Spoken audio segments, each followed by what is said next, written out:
It's making sure Kenny's paying attention. What's going on, everybody? Big Friday. We have real football, sort of? Well, kind of? We have NFL football. Or sort of, kind of? Football light. That's where I want to begin. We have to talk about the Lions preseason opener tonight, and it's a departure from how I normally view preseason. I normally say, look, I just hope everyone stays healthy and has fun. And orange slices and bubble wrap. I don't care about the preseason. I don't value it. But this year, it's a little different.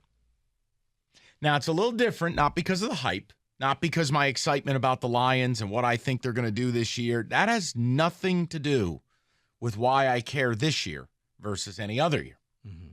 It's not Jahmyr Gibbs or Jack Campbell. It's not year 2 of Aiden. It's got nothing to do with the established offense. None of it. No Sam Laporta? No. And that is not a shot at any of those players. Okay. I care about one of the most unique situations in all of the NFL this year in the preseason. And it's Jameson Williams. The fact that J-Mo, my hope tonight is he plays a minimum of 50 snaps. I want J-Mo playing in the first quarter, the second quarter, the third quarter. I can't demand the fourth quarter because you're out there with mechanics and plumbers by that point. But the first 3 quarters, like you're out there with Kenny Cott as your quarterback. Right. But like the tryhards. It's this. Well, Kenny's hands are so tiny, you can't grip a football. I throw a tight spiral. Okay, all right. But I'm being serious with you guys. Now, other people will be like, well, wait, you just said everyone's got to be in bubble wrap. Well, right, but here's your problem. I've got Jameson Williams, who's suspended for 6 games, who can't practice following the preseason for several weeks. He also did not play a majority of last year. You're talking about someone who needs to hit the ground running, who needs to get reps, get game action. I actually would watch tonight for J-Mo, and I want J-Mo. And again, Dan Campbell said this, not me, that they were going to, I think it was flood him with reps. So, Rico, am I off my rocker more than I already am? No. Wanting J-Mo to play 3 quarters tonight? No, I think everybody wants to see this because him playing in tonight's game is the ultimate palate cleanser because we've just heard nothing but bad and negative things and questionable things, nothing illegal, folks, before you guys start calling. But this is the time now that we could actually see what he can do on the field. And we'll forget about all the other stuff. We'll forget about the Instagram. We'll forget about the gambling because we want to see what to expect in week 7. Tantalize us, tease us, let us know what's happening. 248-539-9797. You can make fun of this opinion, or you could admit you agree with me. I want J-Mo playing all night tonight. I hope he gets 10 targets. I had him I had him at least every offensive series in the first half. Okay. And I don't want to trip up. I'm not going to be angry if he only played the first half. I'm saying there can't be any bubble wrap for him based on we're a year into his career. He doesn't have a relationship with Jared Goff. We need to build one. He's going to get put on ice in a couple of weeks for several weeks. Now tonight, I will tune in to watch one player. I've never said that. Maybe back when Stafford was a rookie and you needed to see the number 1 pick in the preseason. But this truly is a J-Mo night. It is. I don't want him out there in the third, like the middle of the third, fourth quarter, because now you're out there with the tryhards. And the tryhards are trying to do whatever they can to make the team.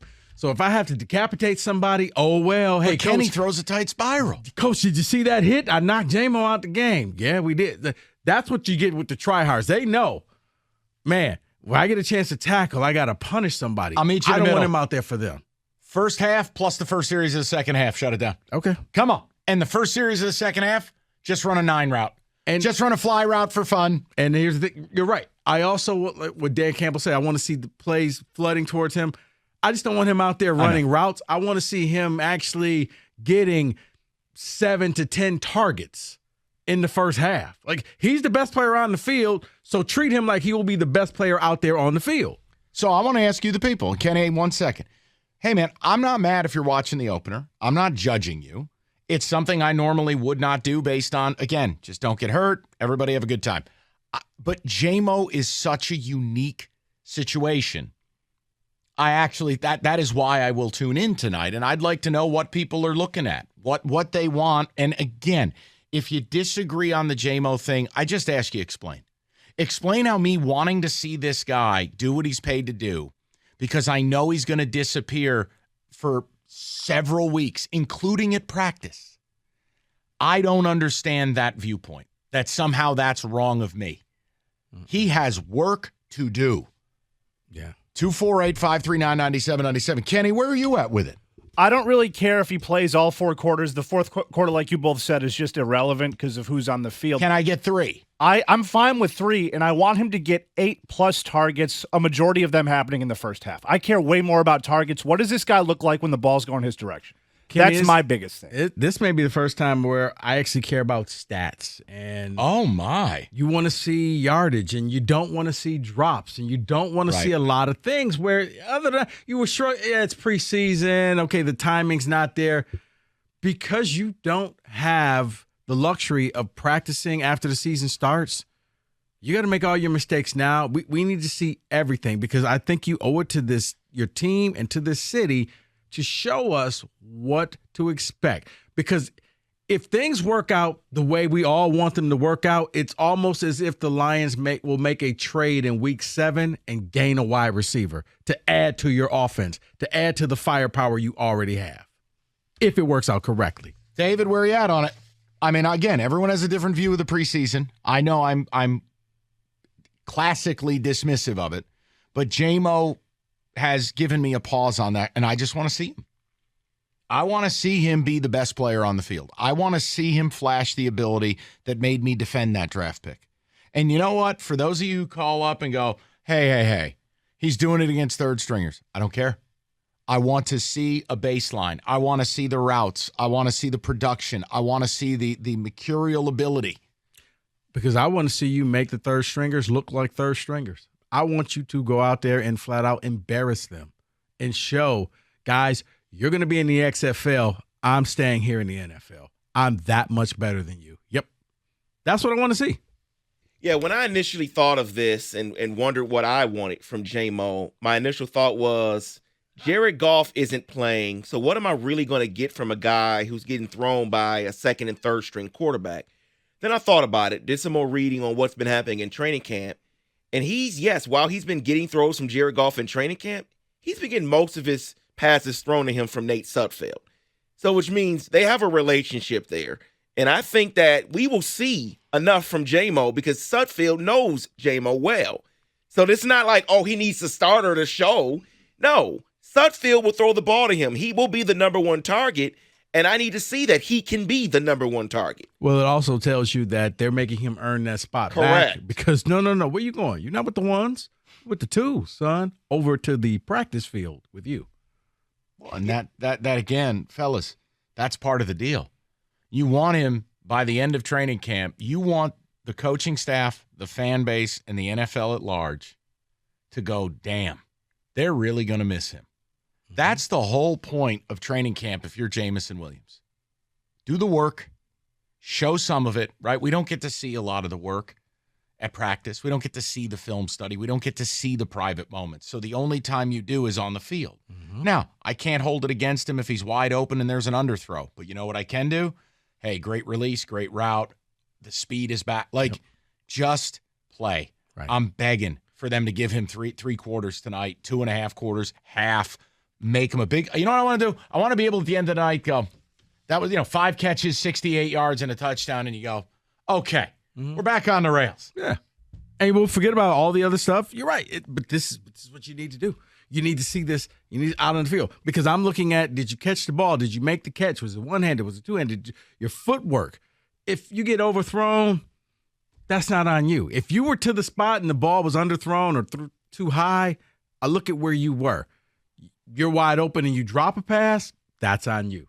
You tip a pass in the air and it gets picked, that's on you. Yeah, it's and again, if you guys don't value it, I want to hear from you. And if you're looking for something else tonight, go ahead. Tell me what it is. I'm not belittling any of it. I'm telling you that this is largely something I would normally not watch. And I've given you the reasons why. But tonight is different because of J-Mo. And that's kind of where we want to start the show today. David, ticket techs, people rolling in. What do we got? Under no circumstances does J-Mo play 3 quarters. I will say play 2 quarters, but flood him with targets, Derek, in Vegas. It's one preseason game. Tryhards will be starting. I will get nothing from J-Mo tonight. So let me ask this question. Are you really taking the approach that we'll just see you in 3 months? Is that the approach you think for the majority of the fan base? No. I feel like it's okay to say, hey, we've seen so little of you. I think for the majority of the fan base, Mike, it is the ultimate catch-22. It's preseason football. It's everything. It encapsulates everything that you said. I want to see my guys out there, but I don't want to see my guys with a chance to get hurt. And for some people, they need J-Mo to work out so badly. Well, you're only going to set him back if he goes out there and gets injured in the preseason. See, now you guys will have more stuff to talk about and when you're hating on J-Mo. And I'm saying it's just the opposite. We're not going to get to see this man for about 2 months after these first 3 preseason games. I need to see everything so that I know, okay, no matter where they are after 6 weeks, you know they're going to get better because they're going to be adding, hey, guess what? A person to this lineup. For those of you who say it doesn't matter, I guess I'm just kind of taking the fan approach. I want to feel better about it. I want to feel better about him. I want to feel better about wanting him back, better about how excited I am for when he comes back in week 7. All right, I admit it. Is there value in that? Maybe not for you. For me, I want to know that the guy they got out of Alabama, the guy that I think is an incredible weapon, I want to see it on the field, and the coach himself has said there's a plan and we need to get him the reps. Like, I don't want to do a huge amount of reading between the lines, but with what Dan Campbell said, I guess what I would say to you guys who are dismissive about it, if you think Dan Campbell's totally comfortable or thinks that J-Mo is totally caught up to speed, that's not what he's saying publicly. Okay? Why else would you say we are going to force him reps? We are going to flood him with reps.